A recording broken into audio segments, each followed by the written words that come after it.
ನಮಸ್ಕಾರ ವೀಕ್ಷಕರೇ, ಇವತ್ತು ನಮ್ಮ ಜೊತೆ ಆಜೇನಹಳ್ಳಿಯ ಮೈತ್ರಿ ಟಿಕೆಟ್ NDA ಆಕಾಂಕ್ಷಿಯಾದ ಕಿಶೋರ್ ಕುಮಾರ್ ಅವರಿದ್ದಾರೆ.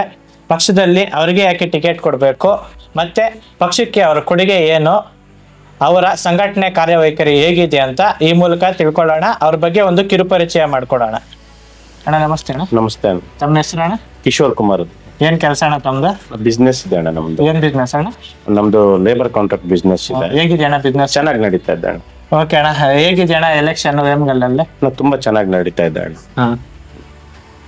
ನಿಮ್ಮ ಆರ್ಜನಹಳ್ಳಿಯಲ್ಲಿ ಯಾವ ರೀತಿ ಇದೆ? ಆರ್ಜನಹಳ್ಳಿಯಲ್ಲಿ ನಾವು ತುಂಬಾ ವರ್ಷಗಳಿಂದ ಏನು ನಾವು ಎಲೆಕ್ಷನ್ ನಡೆಸ್ತಾ ಇರ್ಲಿಲ್ಲ ಅಣ್ಣ. ಅನಾನಿಮಸ್ ಆಗಿ ನಾವು ಮೆಂಬರ್ನ ಆಯ್ಕೆ ಮಾಡ್ತಾ ಇದ್ವಿ. ಈ ಬಾರಿ ನಮ್ಗೆ ಒಂದು ರಾಜಕೀಯವಾಗಿ ಪಕ್ಷದಿಂದ ಅಂದ್ರೆ ಇದು ಮೊದಲನೇ ಬಾರಿ ನಮ್ಗೆ ತುಂಬಾ ದೊಡ್ಡ ಮಟ್ಟದಲ್ಲಿ ಕಾಣ್ತಾ ಇದೆ. ಊರಲ್ಲೆಲ್ಲ ತುಂಬಾ ಚೆನ್ನಾಗಿ ಒಲವಿದೆ ಅಣ್ಣ. ತಾವು ಒಬ್ಬರು NDA ಮೈತ್ರಿ ಟಿಕೆಟ್ ಆಕಾಂಕ್ಷಿ, ನಿಮ್ ಜೊತೆ ಇನ್ನು 3-4 ಜನ ಆಕಾಂಕ್ಷಿಗಳಿದ್ದಾರೆ. ಅವ್ರಿಗಿಂತ ನೀವೇನು ಭಿನ್ನ? ನಿಮ್ಗೆ ಯಾಕೆ ಟಿಕೆಟ್ ಕೊಡ್ಬೇಕು ಅಂತ? ಅಣ್ಣ, ನಾವು ನಮ್ಮ ಮನೆತನದಲ್ಲಿ ನಾವು ಪಟೇಲ್ ವಂಶಾಮಪ್ಪನವರ ಮನೆತನದವನು. ನಾವು ಊರಿನಲ್ಲಿ ಎಲ್ಲಾರ ಜೊತೆನೂ ಒಡಂಬಡಿಕೆಯಾಗಿ ತುಂಬಾ ಅಚ್ಚುಕಟ್ಟಾಗಿ ನಡ್ಕೊಂಡು ಹೋಗ್ತಾ ಇದೀವಿ ಅವತ್ತಿಂದ. ನಾವು ಮಾಜಿ ಗ್ರಾಮ ಪಂಚಾಯತಿ ಸದಸ್ಯರು ವೆಂಕಟೇಶ್ ಅಣ್ಣವರಾಗಿರ್ಬೋದು ಅಥವಾ ಮುನಿಯಪ್ಪ ಅಣ್ಣವ್ರು ಮಾಜಿ ಮೆಂಬರ್ಗಾಗಿರ್ಬೋದು, ಇವರೆಲ್ಲರ ಜೊತೆಯಲ್ಲೂ ನಾವು ತುಂಬಾ ಒಡನಾಟ ಇಟ್ಕೊಂಡು ಜೊತೆಯಲ್ಲಿ ಕೆಲಸ ಮಾಡ್ಕೊಂಡು ಹೋಗ್ತಾ ಇದ್ದೀವಿ. ನಮಗೆ ಅವರು ಯಾರೋ ಬೆಂಬಲ ಸೂಚಿಸ್ತಾ ಇದ್ದಾರೆ. ನಾವು ತುಂಬಾ ಚೆನ್ನಾಗಿದೆ ಅಣ್ಣ ಗ್ರಾಮದಲ್ಲಿ ಚುನಾವಣೆ. ಹೇಗಿದೆ ಅಣ್ಣ ಆರ್ಜನಹಳ್ಳಿಯಲ್ಲಿ ಓಟ್ ಡಿವೈಡ್ ಯಾವ ರೀತಿ ಇದೆ ಅಂತ? ಯಾವ್ಯಾವ ಸಮುದಾಯ ಹೇಗಿದೆ ಅಂತ? ಅಣ್ಣ, ಎಲ್ಲಾ ಸಮುದಾಯಗಳು ಚೆನ್ನಾಗಿದೆ ಅಣ್ಣ. ಇವಾಗ ಕಾಂಗ್ರೆಸ್ನವರು ಮಾತ್ರ ಮುಸಲ್ಮಾನ್ ಬಾಂಧವರು ನಮ್ದೇ ಆದಂತ ಒಂದು ಓಟು ಅಂತ ಅವರು ತಿಳಿಸ್ತಿದ್ದಾರೆ. ಆದ್ರೆ ಯಾವುದೇ ರೀತಿಯ ಹಳ್ಳಿಗಳಲ್ಲಿ ನಾವು ಮುಸಲ್ಮಾನರು ಕಾಂಗ್ರೆಸ್, ಹಿಂದೂಗಳು BJP ಈ ತರ ಇಲ್ಲ ಅಣ್ಣ. ನಾವು ಅಣ್ಣ ತಮ್ಮಂದ್ರ ತರ ತುಂಬಾ ಅನ್ಯೋನ್ಯತವಾಗಿ ತುಂಬಾ ಚೆನ್ನಾಗಿದೀವಣ್ಣ. ನಾವು ನಮಗೆ ಮುಸಲ್ಮಾನ್ ಬಾಂಧವರೇ ಸಹಕಾರ ಕೊಡ್ತಾ ಇದ್ದಾರೆ. ನಮ್ಮಲ್ಲಿ ಎಲ್ಲ ಒಂದಾಗಿ ನಾವು ಚುನಾವಣೆ ಈ ಸತಿ ನಡೆಸ್ತೀವಿ. ನಮಗೆ ಆಕಾಂಕ್ಷಿಯಾಗಿ ನಾನು ಕೇಳ್ತಾ ಇರೋದು ಆ ಒಂದು ವಿಶ್ವಾಸದ ಮೇರೆಗೆ ಕೇಳ್ತಾ ಇದ್ದೀನಿ. ನೀವು ಒಂದ್ ವೇಳೆ NDA ಮೈತ್ರಿ ಅಭ್ಯರ್ಥಿ ಆದ್ರೆ ಮುಸಲ್ಮಾನ ಸಮುದಾಯ ನಿಮ್ಗೆ ಓಟ್ ಹಾಕುತ್ತಾ? ಖಂಡಿತವಾಗ್ಲೂ ಆಗುತ್ತಲ್ಲ. ಯಾವ ಕಾರಣಕ್ಕೆ ಓಟ್ ಹಾಕ್ತಾರೆ? ನಾವು ಊರಲ್ಲಿ ಮಾಡಿರುವಂತ ಕೆಲಸಗಳು ನೋಡಾಕುತ್ತೆ, ನನ್ನ ಮೇಲೆ ಇಟ್ಟಿರುವಂತ ವಿಶ್ವಾಸ, ನಮ್ಮ ಮನೆತನದ ಮೇಲೆ ಇಟ್ಟಿರುವಂತ ಗೌರವ, ನಂಬಿಕೆ, ಅದ್ರ ಮೇಲೆ ನಮ್ಗೆ ಅವರು ಓಟ್ ಹಾಕ್ತಾರೆ. ಕಾಂಗ್ರೆಸ್ ಪಕ್ಷದವರು ಮುಸಲ್ಮಾನ್ ಸಮುದಾಯದ ಓಟುಗಳು ತುಂಬಾ ಇರೋದ್ರಿಂದ, ಅಲ್ಲಿ SC ಸಮುದಾಯ, ಮುಸಲ್ಮಾನ್ ಸಮುದಾಯ ಓಟ್ ತುಂಬಾ ಇರೋದ್ರಿಂದ ಈಗಾಗ್ಲೇ ನಾವು ಅವಾರ್ಡ್ ಗೆದ್ಬಿಟ್ಟಿದ್ದೀವಿ ಅಂತ ಈಗ ಅವ್ರದ್ದು ಅದು ಸುಳ್ಳು ಕಲ್ಪನೆ ಅಣ್ಣ. ನಿಮ್ಮ ಊರಲ್ಲಿ ಹೇಗಿದೆ ಅಣ್ಣ ಹಿಂದೂ ಮುಸ್ಲಿಂ ಬಾಂಧವ್ಯ ಎಲ್ಲ? ನಾವು ಇದುವರೆಗೂ ಹಿಂದೂ ಮುಸ್ಲಿಂ ಬಾಂಧವ್ಯನ ತುಂಬಾ ಅಚ್ಚುಕಟ್ಟಾಗಿ ನಡ್ಸ್ಕೊಂಡು ಬರ್ತಾ ಇದೀವಿ. ಅವ್ರ ಹಬ್ಬಗಳಾದಾಗ ನಮ್ಮ ಜೊತೆ ಬೆರೆಯುವಂತದ್ದು, ನಾವು ಅವ್ರ ಹಬ್ಬಗಳಿಗೆ ಸೇರೋಂಥದ್ದು. ನಮ್ಮ ಊರಿನಲ್ಲಿ ದೊಡ್ಡದಾಗಿ ಒಂದು ಮೊಹರಂ ಹಬ್ಬ ಅಂತ ಆಗ್ತದೆ. ಆ ಹಬ್ಬಕ್ಕೆ ನಾವು ಜೊತೆಯಲ್ಲಿ ಸೇರಿ ಎಲ್ಲ ಹಿಂದೂ ಮುಸಲ್ಮಾನರು ಜೊತೆಯಲ್ಲಿ ಸೇರಿ ನಾವು ಕೆಲಸ ಹಬ್ಬಗಳು ಮಾಡ್ತೇವೆ. ನಾವು ತುಂಬಾ ಚೆನ್ನಾಗಿದೆ ಒಡನಾಟ. ಅದು ಕಾಂಗ್ರೆಸ್ನವರು ಅನ್ಕೊಳ್ತಿರೋದು ತುಂಬಾ ತಪ್ಪು ಕಲ್ಪನೆ. ನಾವು ಅವ್ರ ಜೊತೆ ತುಂಬಾ ಅನ್ಯೋನ್ಯತವಾಗಿದ್ದೇವೆ. ನಾವು ಅವ್ರನ್ನ ಚುನಾವಣೆ ಇದೆ ಅಂತ ಅಲ್ಲ, ನಾವು ಅವ್ರ ಜೊತೆ ತುಂಬಾ ಬೆರಿತೇವೆ. ನಮ್ಮ ಮನೆಗಳ ಪಕ್ಕದಲ್ಲಿ ಮನೆಗಳಿದ್ದಾವೆ. ನಾವು ತುಂಬಾ ದಿನನಿತ್ಯ ಅವ್ರ ಜೊತೆ ಒಡನಾಟದಲ್ಲಿದ್ದೇವೆ. ಆರ್ಜನಹಳ್ಳಿಯಲ್ಲಿ ಸಮಸ್ಯೆಗಳಿದೆಯಾ ಅಂತ? ಆರ್ಜನಹಳ್ಳಿಯಲ್ಲಿ ಹಿಂದೂ ಮುಸಲ್ಮಾನರ ಸಮಸ್ಯೆಗಳಿಲ್ಲ. ಅಲ್ಲ, ನಾನು ಗ್ರಾಮಕ್ಕೆ ಬೇಕಾದಂತ ಮೂಲಭೂತ ಸೌಕರ್ಯಗಳ ಸಮಸ್ಯೆ ತುಂಬಾ ಇದೆ.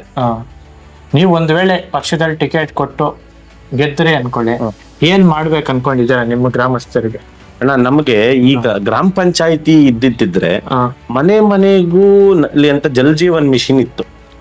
ಇವಾಗ ನಮಗೆ ಪಟ್ಟಣ ಪಂಚಾಯಿತಿ ಬಂದಿದೆ. ಈ ಪಟ್ಟಣ ಪಂಚಾಯಿತಿಯಲ್ಲಿ ಯಾವ ರೀತಿ ನಾವು ಮನೆ ಮನೆಗೂ ನೀರು ತಲುಪಿಸ್ಬೇಕು ಮುಂಚೆ, ಮತ್ತೆ ಈ KIDB ಬಂದ್ ಏನಾಗಿದೆ, ರಾಜಕಾಲುವೆಗಳನ್ನ KIDB ಅಲ್ಲಿ ಹಂತದಲ್ಲಿ ದೊಡ್ಡದಾಗಿ ರಾಜಕಾಲುವೆಗಳು ಮಾಡಿದ್ದಾರೆ. ಅದೇ ಗ್ರಾಮ ಠಾಣದಲ್ಲಿ ಚರಂಡಿಗಳು ಸ್ವಚ್ಛವಾಗಿರ್ಬೇಕು. ಆ ನೀರು ಹರಿದಾಗ ಊರಿನ ಮೇಲೆ, ದೇವಸ್ಥಾನಗಳ ಮುಂಭಾಗದಲ್ಲಿ, ಡೈರಿ ಮುಂಭಾಗದಲ್ಲಿ ಬರೋದಾಗ್ತದೆ. ಮನೆಗಳಲ್ಲಿ ನೀರು ನುಗ್ಗುವಂತ ಕೆಲಸನೂ ಆಗ್ತಾ ಇದೆ.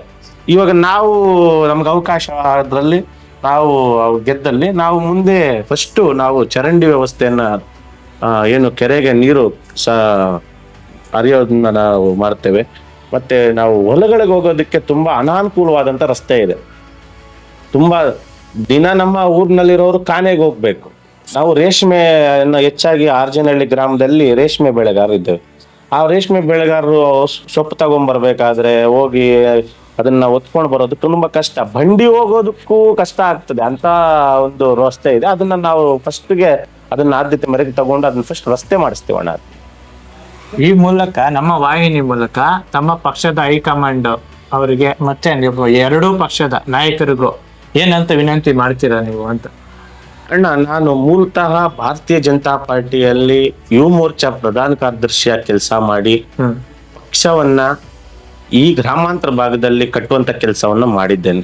ನಾನು ನಮ್ಮ ತಾಲೂಕು ಅಧ್ಯಕ್ಷರಾದಂತ ಸಿ ಡಿ ರಾಮಚಂದ್ರ ಗೌಡ್ರನ್ನವ್ರ ಜೊತೆಯಲ್ಲಿ, ಜಿಲ್ಲಾಧ್ಯಕ್ಷರಾದಂತ ನಮ್ಮ ಓಂಶಕ್ತಿ ಚಲಪತಿ ಅಣ್ಣವ್ರ ಜೊತೆಯಲ್ಲಿ, ಪ್ರಧಾನ ಕಾರ್ಯದರ್ಶಿಗಳು ನವೀನ್ ಅಣ್ಣವ್ರ ಜೊತೆಯಲ್ಲಿ, ಇವ್ರ ಜೊತೆ ಎಲ್ಲ ನಾವು ಒಡನಾಟ ಇಟ್ಕೊಂಡು ಸಂಸದರು ಮುನ್ಸ್ವಾಮಣ್ಣವ್ರ ಜೊತೆಯಲ್ಲೆಲ್ಲ ನಾನು ತುಂಬಾ ಅಚ್ಚುಚ್ಚಾಗಿದ್ದು, ಇಲ್ಲಿ ವರ್ತೂರ್ ಪ್ರಕಾಶ್ ಅಣ್ಣವ್ರ ಜೊತೆನೂ ನಾನು ಚುನಾವಣೆಯಲ್ಲಿ ಕೆಲಸ ಮಾಡಿ ಪಕ್ಷವನ್ನ ಕಟ್ಟೋದ್ರಲ್ಲಿ ನಾವು ಕಾಂಪ್ರಮೈಸೇ ಆಗಿಲ್ಲಣ್ಣ.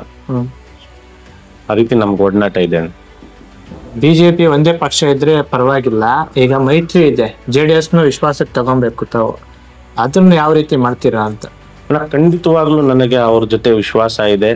ನಾವು ಹಾರ್ಜಿನಹಳ್ಳಿ ಗ್ರಾಮದಲ್ಲಿ ಆ ವಿಶ್ವಾಸವನ್ನ ಉಳಿಸ್ಕೊಳ್ತೇವೆ. ನಾವು ಅವ್ರ ಜೊತೆ ತುಂಬಾ ಒಡನಾಟದಲ್ಲಿ ಚೆನ್ನಾಗಿದ್ದೇವಣ್ಣ.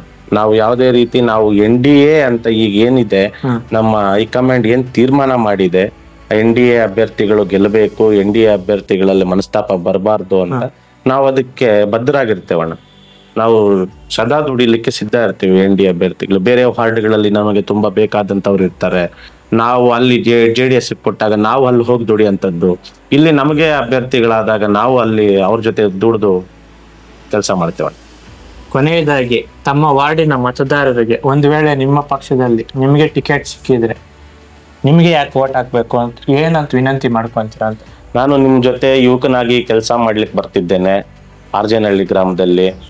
ಇವಾಗ ನಮ್ಮನ್ನ ಸ್ವಲ್ಪ ಅನುಕೂಲ ಮಾಡಿಕೊಡಿ. ನಿಮ್ಮ ಜೊತೆ ನಾನು ಸದಾ ನಿಮಗೆ ಗ್ರಾಮದಲ್ಲಿ ಸಕ್ರಿಯವಾಗಿ ಸಿಗ್ತೇನೆ. ನೀವು ಕೇಳಿದಂತ ಕೆಲಸನ ನಾನು ಚಾಚು ತಪ್ಪದೆ ಮಾಡಿಕೊಡ್ತೇನೆ ಅಂತ ನಾನು ತಮ್ಮಲ್ಲಿ ಮನವಿ ಮಾಡ್ಕೊಳ್ತೇನೆ. ಇದಿಷ್ಟು ಕಿಶೋರ್ ಕುಮಾರ್ ಅವರ ಮಾತು ಸ್ನೇಹಿತರೆ. ಪ್ರಗತಿಪರ ಸಮಾಜಕ್ಕಾಗಿ ಸದಾ ವೀಕ್ಷಿಸಿ ಕ್ರಾಂತಿ ನ್ಯೂಸ್ ಕನ್ನಡ. ಧನ್ಯವಾದಗಳು. ನಾನು ನಿಮ್ಮ ಶಂಕರ್.